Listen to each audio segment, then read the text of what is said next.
This is the day the Lord has made. Let us rejoice and be glad in it. It snowed on me all the way to town this morning. The Tico Mountains and all those around us all had snow on them. So it's still winter, even though we did spring forward last night. I'm glad to see everybody remembered and got here on time this morning, not an hour late. So this morning we are going to be starting our lengthy study on the miracles of Jesus. And I passed out a list this morning to everybody with those and how we're going to be going through those. If you did not get one, I think I got to everybody. Just let me know and I'll give you one. But this is what we're going to be going down this morning. We'll be covering the first two of those miracles. Again, these will be in chronological order, as you see there. Not necessarily in the scripture order, but the chronological, the way they have predicted it or set it out to be chronological, could be off a little bit. Now, depending on your Bible, it might, or whatever reference material you have, you might have more or you might have less. J-Mac this morning grabbed out his Bible and says, let me compare this to my Bible. And he looked it up and his Bible only listed 34 miracles. This list breaks out a couple more than his does. And it all depends, and we'll get into this more later, on what people consider to be a miracle. Last week we talked about the description of a miracle being a supernatural event.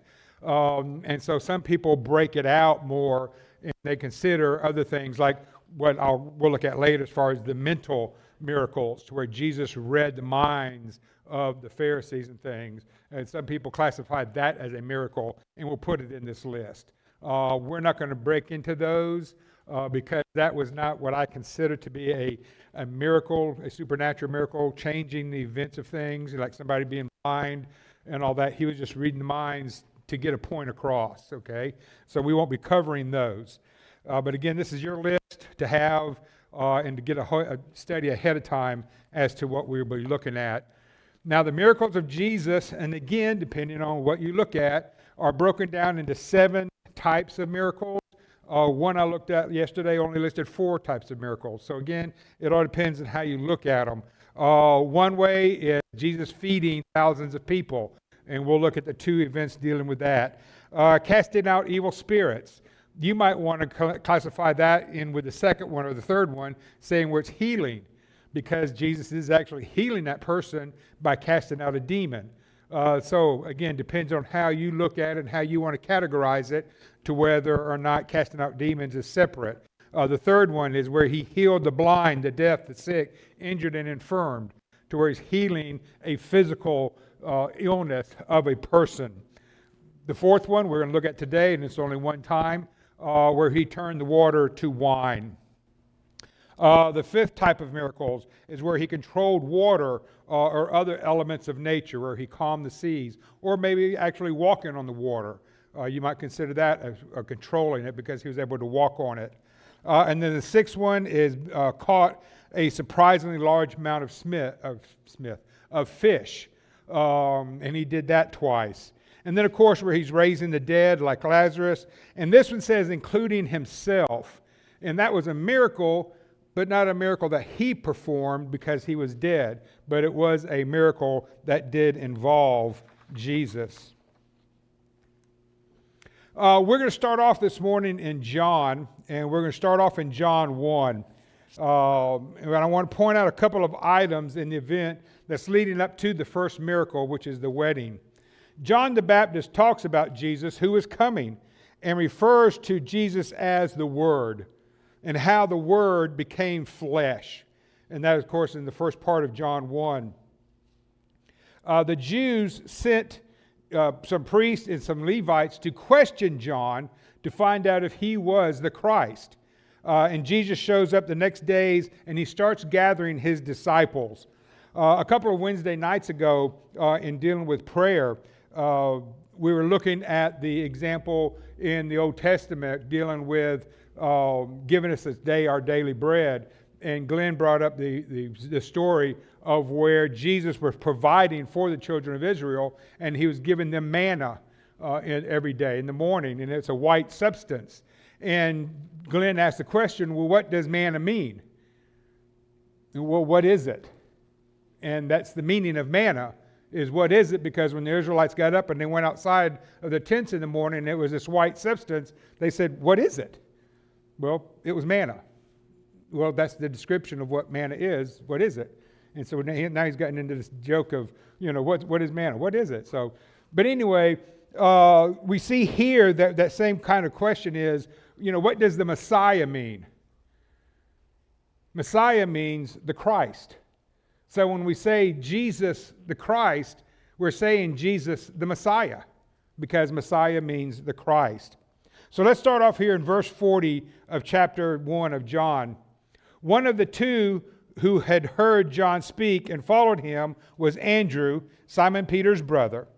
The first found his own brother Simon and said to him, "We have found the Messiah," which is translated the Christ. And he brought him to Jesus.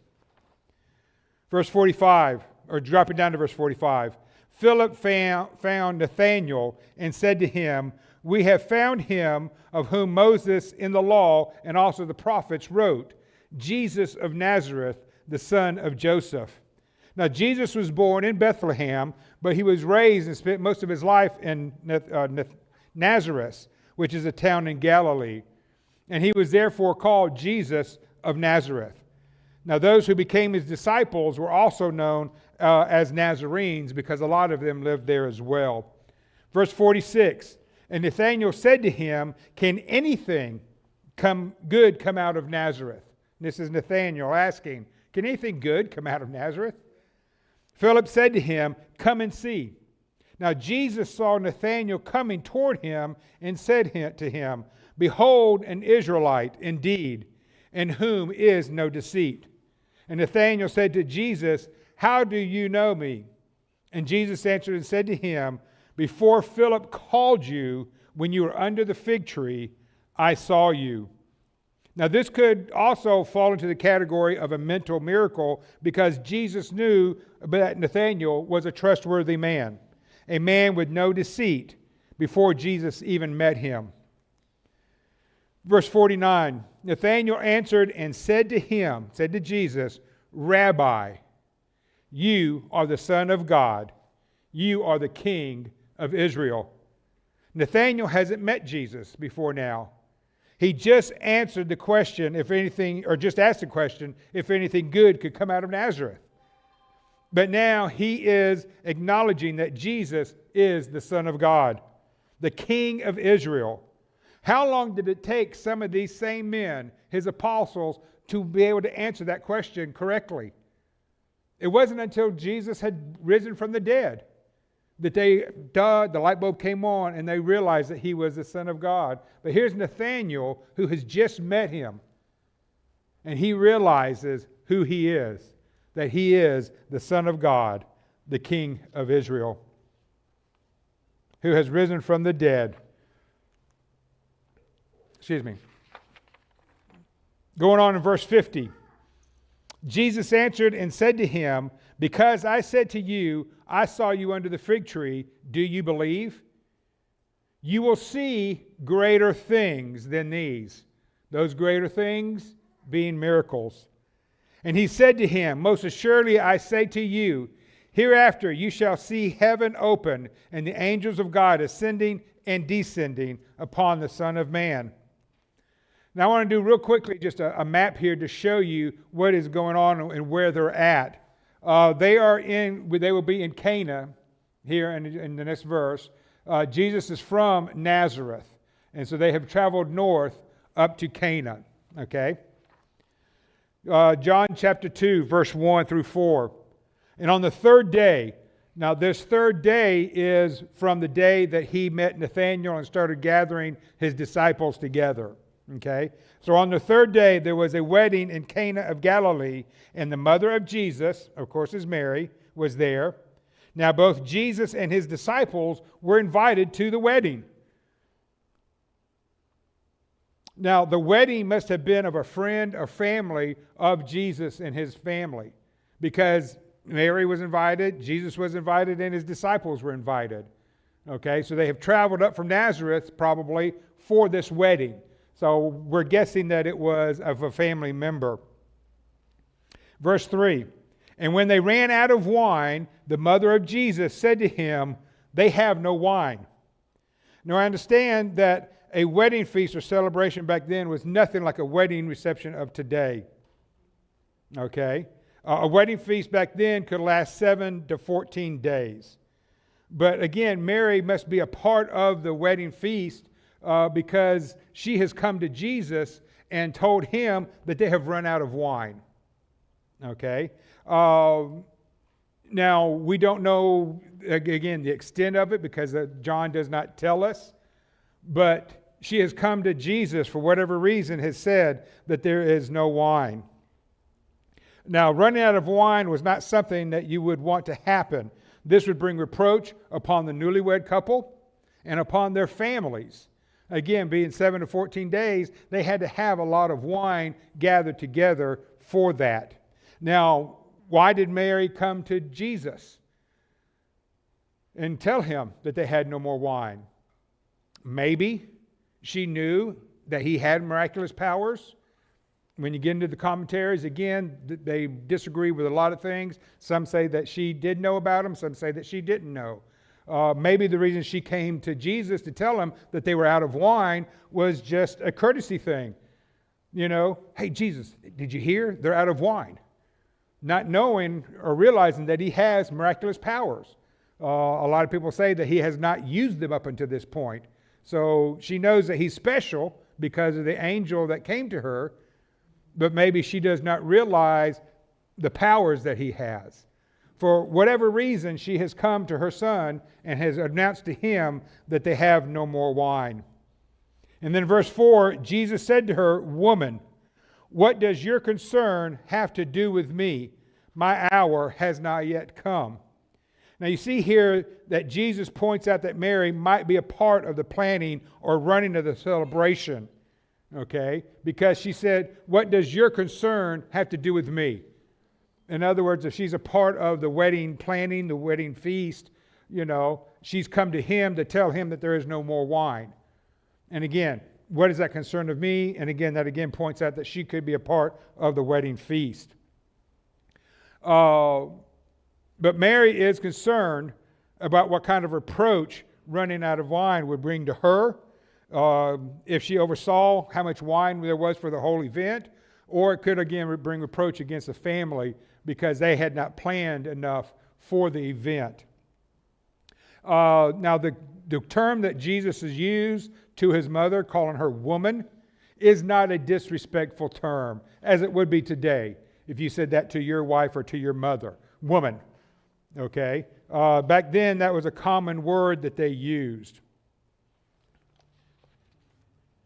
Now, John only gives us enough information to know what is going on to cause Jesus to perform his first miracle. I think, again, that that Mary does not understand the power that her son has. But again, he asked her, what concern is this of me? His response doesn't fit if Mary did know of his powers. There are several ideas as to what Jesus meant with this statement, that his hour had not yet come. Some scholars believe that he is referring to performing a miracle out in public, that he was not ready to do that. Okay? Some scholars believe that he's referring to performing a miracle out in public. That is the reason Jesus performed the miracle without saying a word or making any kind of a scene. It was a very private miracle that was known only to the servants who filled the jar. Now, most agree that his statement, again, has no correlation to when he makes this statement, referring to his crucifixion, about his hour not yet coming. And we see that later on in the Gospels, that when he talks about my hour has not yet come, he refers to his crucifixion. But of course, this is the third day in his ministry. So he's not probably referring to that point. Okay? One commentator even stated that it was because the wine had not run out yet, and that the turning into wine would not have been noticed. But when we read the scriptures like we just did, that reasoning makes no sense whatsoever, because Mary comes up to him and states that they have run out of wine. Okay? So the commentary stating that, well, they haven't run out of wine yet, so why would he do it? Again, doesn't make any sense. And again, I want to stress, when you look at commentaries, and when I go through this app, I guess you could call it, or this scripture program, I guess you could call it, Bible Hub, and you look at commentaries, it will list about 6 or 8 or 10 commentaries that you can read and compare. And most of the times, they don't compare, agree with each other. And this was just one of them that stated that they had not run out of wine yet. But yet when you look at the scripture, they have no wine. That commentary doesn't make any sense. So when you read these commentaries and you use them for studying your word and doing whatever it is you're using them for, understand that this is just usually one person's commentary. That's just his idea, and his suggestion as to what that verse means. And that's the reason I look and read like 4 or 5 or 6 of them together to try to get an idea and to draw my own conclusion as to what that verse means. So don't just take one commentary, read it, oh, that's what it means. Because it might be wrong, and is the case, in fact, with this one. Let's go on to John 19. I want to show you again where Jesus uses that term woman and how it is not a derogatory. This is where Jesus is on the cross. In verse 25 of John 19, he says, "Now there stood by the cross of Jesus his mother and his mother's sister, Mary, the wife of Clopas, and Mary Magdalene. When Jesus therefore saw his mother and the disciple whom he loved standing by, he said to his mother," here's that term again, "Woman, behold your son." Then he said to the disciple, "Behold your mother." And from that hour, that disciple took her into his own home. Jesus calling his mother woman was not being disrespectful to his mother. I remember one time when I was a teenager, an older teenager, and my mother had told me to do something, and she said that I gave her a bad look. I think she always referred to it as a go-to look. And I turned around and walked out of the kitchen. And she said the more she thought about it, which was just a split second, it made her mad. Now, my mother had the fastest slipper in the South. Before I could turn around and take a step, she had that slipper off and was following me. And I went out of the kitchen and into the laundry room to go outside, and she was following me. Now, for those of you who play the first-person type of shooter games, you know that you can always upgrade your weapon. Whether it's laying around or you shoot somebody and you can grab their weapon or whatever. Well, my mother did that 30 years before even video games were thought of. And as we went through the laundry room, she put her slipper back on and grabbed a ruler. And I went out and into the barn, to the back of it where the garage was, and she followed me. And I realized that, and she, again, upgraded her weapon, threw the ruler down and grabbed a 1x3. And, we were getting into the power tools and the wrecking tools and, heavy equipment, heavy weapons. And I realized I needed to stop. And I spun around and put my hands up and I said, whoa. Let's talk about this. But what I didn't even say a word. She just looked at the look I gave her, my expression, and she took that as a derogatory, statement towards her, and she took action. Again, what Jesus said to his mother, calling her woman, was not a derogatory remark. That's the point of that lesson. Going back to John 2, verse 5, again, we see that Mary has a role in this wedding feast, as we read here. His mother, Mary, said to the servants, "Whatever Jesus says to you, do it." If she was not a part of the wedding feast, why would the servants take a command from her? And so again, this kind of leads to the idea that they were friends of the family, of the bride or the groom, and that she was a part of the wedding feast, because she tells them, whatever he tells you to do, you do it. And again, maybe Mary does understand the powers of Jesus, of her son, because she knows in her mind, he's going to do something. He's going to do something miraculous. And whatever he tells you to do, no matter how dumb it might sound, you do it. Okay? Again, those are my words, not hers. Verse 6. Now there set there 6 water pots of stone, according to the manner of purification of the Jews, each containing 20 or 30 gallons apiece. Now you do whatever Jesus tells you to do. Okay? Now I want to talk about these pots here. We've studied this before, but I want to go over it again real quick in case you have forgotten. Remember the Pharisees in this here Mark 7, they have witnessed the disciples of Jesus eating without washing their hands first. And the Pharisees come to Jesus, okay, and confront him and ask him, why is it that your disciples are eating without watching or considering the purification rites and washing their hands before they eat? And in Mark 7, verses 8 and 9, for laying aside the commandments of God, you hold the traditions of men to wash your pitchers and cups and many other such things you do. And Jesus said to them, all too well you reject the commandment of God, that you may keep your tradition. Okay? So again, this is what they're referring to about those pitchers, those 6 pitchers at this wedding feast for purification. And it's so the Jews could go through their purification rites of washing themselves and everything they were going to eat out of before the feast began. Well, we know that this was afterwards because the pots are empty. Now, these 6 water pots are just for that. Now, each of them holds 20 to 30 gallons each, which would mean if they filled them all up, that could be anywhere between 120 to 180 gallons of wine. Continuing on in verse 7, Jesus said to them, fill the water pots with water. And they filled them up to the brim. And Jesus said to them, draw some out and take it to the master of the feast. And they took it.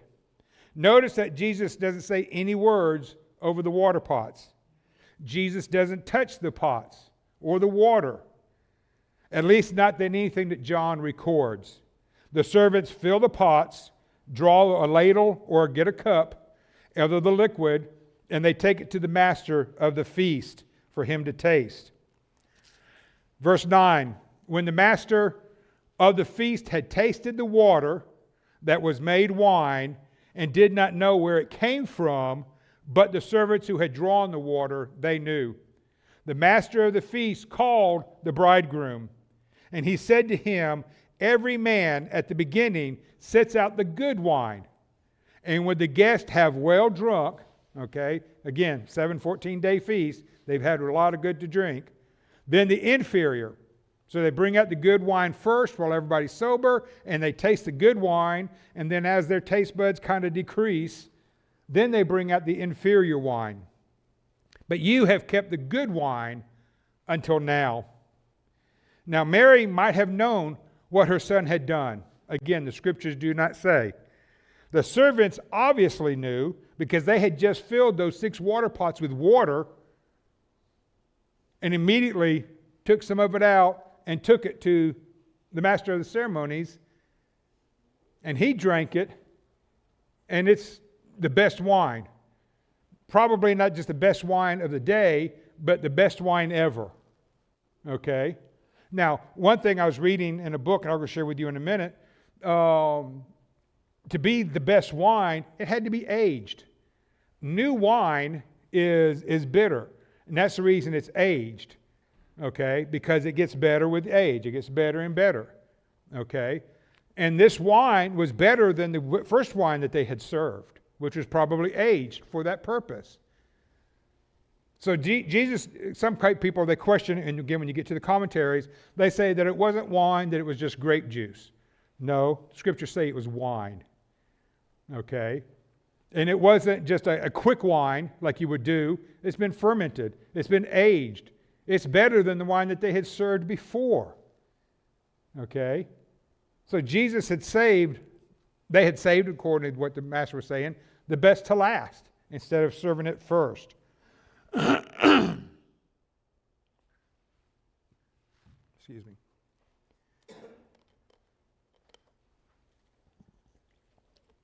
me. Now I want to stop here a second, and I want to jump to Exodus 7. Last week we talked about, in the first 14 verses of Exodus 7, of Moses and Aaron going before Pharaoh, and how God had commanded Aaron to throw his rod down and it would turn into a serpent, and Pharaoh brought in his wise men and his sorcerers and his magicians, and they all threw their rods down and they turned into snakes. But where the miracle came in was how Aaron's rod ate all of their snakes.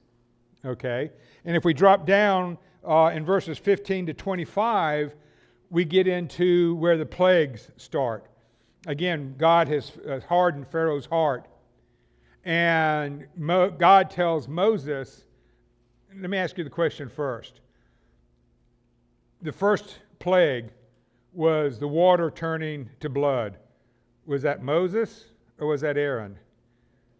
You know, too many times, I think a lot of times we think that was Moses, but it wasn't. God told Moses to have Aaron take his rod and to touch and the water and all of the lakes, the rivers, the streams, the puddles, all became blood. And in verse 24, the Egyptians even went beside the rivers and dug holes to try to get water, but it was blood. And that's one of the things that I do when my survival, and I've taught my grandkids that, you know, you'd never ever drink water. Never drink water. You know, and I ask them every time I see water, can we drink it? Can we drink it? No, we can't because it's always contaminated.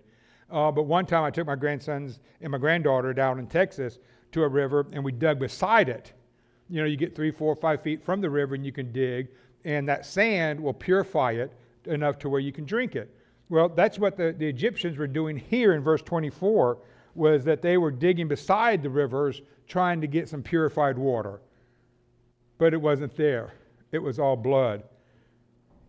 But I thought it was kind of miraculous that, or coinciding, that the first plague that Moses and Aaron did was turning water to blood, and then Jesus' first miracle was turning water into wine. Just one of those things. Going back to John 2, verse 11. This beginning of signs, which John refers to miracles as signs. Okay, so we can repeat that. So this beginning of miracles Jesus did in Cana of Galilee and manifested his glory, and his disciples believed in him. After this, he went down to Capernaum, he, his mother, his brothers, and his disciples. And they did not stay there many days. So if we go back to our map, we see here where they were at in Cana, and it says they went down to Capernaum. Well, normally when you look at a map and you say you went down, normally you would go south. Okay? But here they are referring to the geographical avenue of it. If you can see here, the green, the yellow, orange are high mountains, the green are lower mountains, and then the white would be sea level. It's the Sea of Galilee. So when they're talking about going down, they didn't go south. They actually went down in altitude, down to the sea level, to Capernaum. Okay? Now, flipping over to chapter 4 of John, in verses 3 and 4, we read, he left Judea and departed again to Galilee, but he needed to go through Samaria. So in this one verse, he's talking about that he's down here in Judea. He's gone from Galilee, or from Capernaum down to Judea, and now he's going back up to Galilee. But in order to do that, he's got to pass through Samaria. Okay? Now, during his crossing of Samaria, Jesus is stopped by Jacob's well, which is outside the city of Sychar. Here he met the Samaritan woman and asked her to give him some water. She asked Jesus why, him being a Jew, would he ask her, being a Samaritan, to fetch him water. This was because the Jews did not get along with the Samaritans. Jesus proceeds to tell her her life story of being married 5 times and is currently living with a man. Now, there are scholars who want to again place this event into the definition of a miracle because Jesus read her mind or knew her life story without her saying a word. And they say, well, that's miraculous. But again, you won't see this listed in our list of 37 miracles, but some scholars do want to put that there, saying that it is a magic, or not magic, but a miracle. Going back to John 4, verse 46. So Jesus again came to Cana of Galilee, where he had made the water into wine. And there was a certain nobleman whose son was sick at Capernaum, which is where he had gone after the wedding. When he heard that Jesus had come out of Galilee, out of Judea into Galilee, he went to him and implored him to come down and heal his son, for he was at the point of death.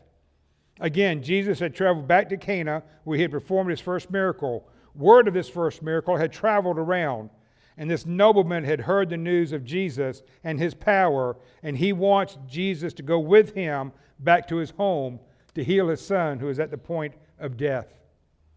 Verse 48, then Jesus said to him, unless you people see signs and wonders, you will by no means believe. The nobleman said to him, Sir, come down before my child dies.